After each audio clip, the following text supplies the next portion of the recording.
উফ বাবা, আমার তো অনেক ক্ষুধা লেগেছে। না খেয়ে আমি তাহলে সারাদিন কিভাবে কাজ করব? আর কাজ না করতে পারলে আমি আমার মেয়ের জন্য খাবার নিয়ে কি করে যাব? এ কি, এই গাছে তো একটি কাঁঠাল ধরে আছে, তাও তো আবার কাঁচা কাঁঠাল। পাকা কাঁঠাল হলে কাঁঠালটা খেতে পারতাম। কাঁঠালটা উপর থেকে কাঁচা দেখা গেলেও কাঁঠালটা কিন্তু তুমি ভেতর থেকে ঠিকই পাকা পাবে। আর কাঁঠালটা তো তুমি পেড়ে খেতে পারো শেফালি শিয়ালিনী। এ কি গাছ, তুমি দেখি কথা বলতে পারো? তাহলে তুমি সাধারণ কোনো গাছ না, তুমি তাহলে জাদুই গাছ, তাই না? আচ্ছা ঠিক আছে, আমি তাহলে তোমার গাছ থেকে কাঁঠালটা পেড়ে খাচ্ছি। এরপর শেফালি শিয়ালিনী গাছ থেকে কাঁঠালটি পেড়ে খায়। জাদুই কাঁঠাল গাছ, তোমাকে অনেক ধন্যবাদ। তুমি তোমার ফল দিয়ে আমার ক্ষুধা নিবারণ করার জন্য। এখন আমি আমার মেয়েটার জন্য যদি কিছু খাবার নিয়ে যেতে পারতাম তাহলে অনেক ভালো হতো। এ কি, এখানে খাবার কিভাবে আসলো গাছ? তুমি আমাকে খাবার দিলে গাছ? আমি তোমাকে খাবার দিয়েছি, কারণ আমার শরীর থেকে কিছু অংশ খেয়ে কেউ যদি তার 3টি ইচ্ছের কথা জানায়, আমি তাহলে তার 3টি ইচ্ছে পূরণ করে দেই। কাঁঠাল, তাহলে তো তুমি অনেক ভালো। তাহলে তুমি আমার আরো বাকি 2টি ইচ্ছে পূরণ করবে। অবশ্যই, আমি তোমার আরো 2টি ইচ্ছে পূরণ করব। বলো, তোমার আর 2টি ইচ্ছে কি? কাঁঠাল, তুমি আমার সঙ্গে যাবে আর তুমি আমার মেয়ের সঙ্গে থাকবে, কারণ আমার মেয়ে বাড়িতে একা একা থাকতে অনেক ভয় পায়। তুমি যদি আমার মেয়ের সাথে থাকো তাহলে আমি সন্ধ্যা পর্যন্ত অন্যের বাড়িতে কাজ করতে পারবো। আর সন্ধ্যা পর্যন্ত কাজ করলে তোমার সংসারে কোনো অভাব থাকবে না। আচ্ছা ঠিক আছে, তাহলে তুমি আমাকে তোমার সঙ্গে নিয়ে চলো। এরপর শেফালি শিয়ালিনী সেই জাদুর কাঁঠালটি নিয়ে বাড়ি চলে আসে। মা, তুমি আজ কাজে যেতে না যেতে খাবার আর কাঁঠাল নিয়ে বাড়ি চলে এলে যে, এত টাকা তুমি কোথায় পেলে মা? এরপর শেফালি শিয়ালিনী মিনাকে সব ঘটনা খুলে বলে।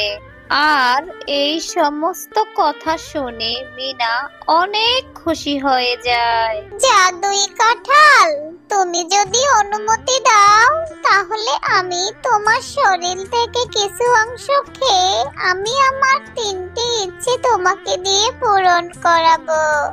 আচ্ছা ঠিক আছে মিনা, তুমি আমার শরীর থেকে কিছু অংশ খেয়ে তুমি তোমার 3টি ইচ্ছে আমাকে দিয়ে পূরণ করাতে পারো।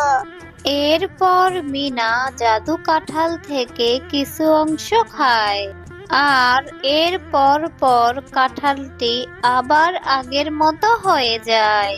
কাঁঠাল, তোমার শরীরটা তো আবার আগের মতো হয়ে গিয়েছে। কি অদ্ভুত জাদু জানো তুমি। যাই হোক, এবার তুমি আমার 3টি ইচ্ছে পূরণ করো তো। আমার 2টি বন্ধু আছে, মুন্নি আর টুম্পা। তুমি আমার 2 বন্ধুর জন্য এক বক্স চকলেট দাও তো। এ কথা বলার সাথে সাথে জাদুই কাঁঠাল তার জাদু দিয়ে এক বক্স চকলেট সেখানে নিয়ে আসে। আর মিনা সেই চকলেটগুলি নিয়ে তার বন্ধুদের বাড়িতে যায়। টুম্পা, এই টুম্পা, দেখ আমি তোর জন্য চকলেট নিয়ে এসেছি। ও মা, এ তো সত্যি রে মিনা, তুই দেখি আমার জন্য চকলেট নিয়ে এসেছিস। তা চকলেট কেনার মতো টাকা তুই কোথায় পেলি রে মিনা? নিশ্চিত তোর মা কোথাও চুরি করেছে। তোদের তো খাবার কেনার মতো টাকা নেই, আমাদের এসেছিস চকলেট দেওয়ার জন্য। এই মিনা, সত্যি করে বলতো, কোথা থেকে কুড়িয়ে নিয়ে আসিসনি তো? না বাঘিনী কাকিমা, তুমি যা ভাবছো সেরকম কিছু নয়। আমি ভালো চকলেটের প্যাকেটই নিয়ে এসেছি। এরপর মিনা বাঘিনীকে সব ঘটনা খুলে বলে। এই সব কথা শুনে বাঘিনীর মনে লোভ জন্মাতে থাকে। ও, এই ব্যাপার। তাহলে তো ভালোই হয়েছে। আমরা যদি কখনো বিপদে পড়ি তাহলে ওই জাদুই কাঁঠাল থেকে আমরাও সাহায্য নিতে পারবো। হ্যাঁ বাঘিনী কাকি, তুমি ঠিকই বলেছো। আচ্ছা ঠিক আছে, আমি তাহলে এখন আসি। আরে, এ আমি কি শুনলাম? জাদুই কাঁঠাল নাকি ইচ্ছে পূরণ করে। তাহলে ওই জাদুর কাঁঠালটি আমি আমার বাড়িতে নিয়ে আসব, আর আমি আমার সব ইচ্ছেগুলি পূরণ করে নিব। আরে, এই শেফা, কোথাও যাচ্ছিস নাকি রে? হ্যাঁ বাঘিনী ভাবি, কাজে যাচ্ছি। আমি মিনার জন্য এখানে দাঁড়িয়ে আছি।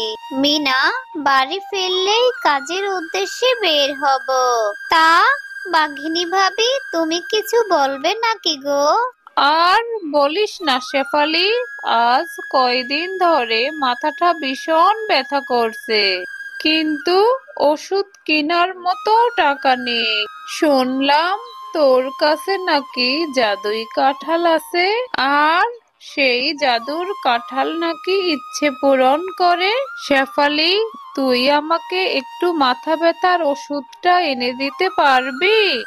আচ্ছা আচ্ছা বাঘিনী ভাবি, তুমি এখানে দাঁড়াও, আমি তোমার জন্য ওষুধটা নিয়ে আসছি।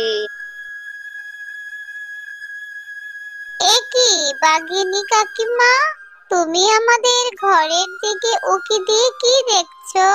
আরে মিনা, তোর মা আমার জন্য কাঁঠালের গাছ থেকে ওষুধ আনতে গেছে, সেটাই দেখছি। এই নাও বাঘিনী ভাবি, তোমার ওষুধ। মা মিনা, তুই তাহলে কাঁঠালের সাথে বসে বসে খেলা কর, আমি তাহলে কাজে গেলাম। এ কথা বলে শেফালি শিয়ালিনী কাজের উদ্দেশ্যে বের হয়। মা মিনা, আমি একটু টুম্পাদের বাড়িতে যাচ্ছি, তুই একটু টুম্পাকে ডেকে নিয়ে আয় তো। আমার না আজ অনেক মাথা ব্যথা করছে, তাই আর বাড়িতে যেতে ইচ্ছে করছে না। ঠিক আছে কাকি, আমি এক্ষুনি যাচ্ছি। এ কথা বলে মিনা টুম্পাকে ডাকতে যায়। আর এই সুযোগে বাঘিনী মিনাদের ঘরে ঢুকে কাঁঠালের গা থেকে কিছু অংশ খেয়ে কাঁঠালটি নিয়ে সেখান থেকে চলে যায়। কাঁঠাল, তুই এখানেই থাক, আমি আগে মিনাকে আমার বাড়ি থেকে বের করে নেই, তারপরে না হয় আমি তোকে আমার বাড়ির ভেতরে নিয়ে যাব। আরে, এই মিনা, আমার মাথা ব্যথা এখন সেরে গিয়েছে, আমি আর এখন টুম্পার নানি বাড়িতে যাব না, তুই এখন তোদের বাড়িতে ফিরে যা। এরপর মিনা তাদের বাড়িতে ফিরে যায়। আরে বাঘিনী ভাবি, আপনি এই কাঁঠাল কোথায় পেলেন?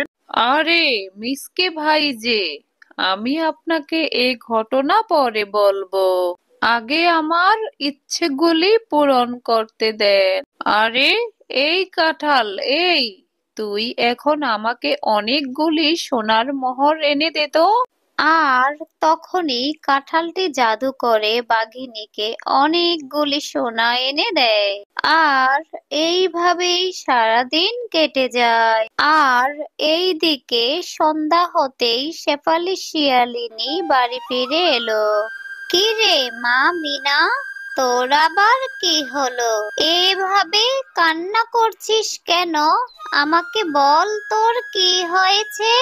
মা, ও মা, দেখো না, আমাদের সেই জাদুর কাঁঠালটি আমি কতক্ষণ অনেকক্ষণ ধরে খুঁজছি, কিন্তু আমি কাঁঠালটি কোথাও পাচ্ছি না। কি বলছিস কি মিনা? কাঁঠাল আবার কোথায় হারিয়ে যায়? চল তো দেখি গাছের কাছে গেলে পাই কিনা। জাদুর গাছ, তোমার কাছে কি তোমার জাদুর কাঁঠালটি ফিরে এসেছে? কই, আমার কাছে তো আসেনি। আমার কাছে আসলে তো দেখতেই পেতে। তাহলে কোথায় গেল? আমি তো কিছুই বুঝতে পারছি না। ওই কাঁঠাল একা কোথাও যেতে পারবে না, নিশ্চয়ই ওকে কেউ নিয়ে গিয়েছে। আজ তো রাত হয়ে গিয়েছে, তুমি বরং সকালে সবার বাড়িতে খোঁজ দিয়ে দেখো। আর এই দিকে বাঘিনী জাদুই কাঁঠালের সাহায্যে অনেক সোনা দানা ধন রত্ন নিয়ে নেয়। এই জাদুই কাঁঠাল, তুই এবার আমাকে অনেক বড় একটা বাড়ি করে দে তো। শয়তান বাঘিনী, আমি তোকে তোর 3টি ইচ্ছে পূরণ করেছি। আমি আর তোর কোনো ইচ্ছে পূরণ করতে পারবো না। কিন্তু তুই তো শেফার 3টে ইচ্ছের বেশি পূরণ করেছিস, তাহলে আমার ইচ্ছে পূরণ করছিস না কেন? শেফা শিয়ালিনী অনেক ভালো, তাই আমি তার 3টে ইচ্ছের বেশি পূরণ করব। তুই অনেক খারাপ লোভী বাঘিনী, তুই আমাকে চুরি করে নিয়ে এসেছিস তোর ইচ্ছে পূরণ করার জন্য। তোর লোভের শাস্তি তুই এখন পাবি। আমি তোকে যা যা দিয়েছি, আমি এখন সব কিছু ফিরিয়ে নিলাম। আর এই নে, এবার মজা বোঝ। ওরে বাবা রে, ওরে মা রে, আমি তো মরে গেলাম। এই কাঁঠাল, আমাকে ছেড়ে দে, আমি আর কখনো লোভ করব না। কাঁঠাল, তুমি এইখানে? আমি ঠিক ধরেছিলাম, বাঘিনী ভাবি তোমাকে চুরি করে নিয়ে এসেছে। ছি ছি বাঘিনী ভাবি, তোমার এত লোভ! তুমি কিনা শেষে আমার বাড়ি থেকে কাঁঠাল চুরি করে আনলে। চলো কাঁঠাল, আমরা বরং বাড়িতে ফিরে যাই। এরপর শেফালি জাদুই কাঁঠালটি নিয়ে বাড়ি ফিরে যায়।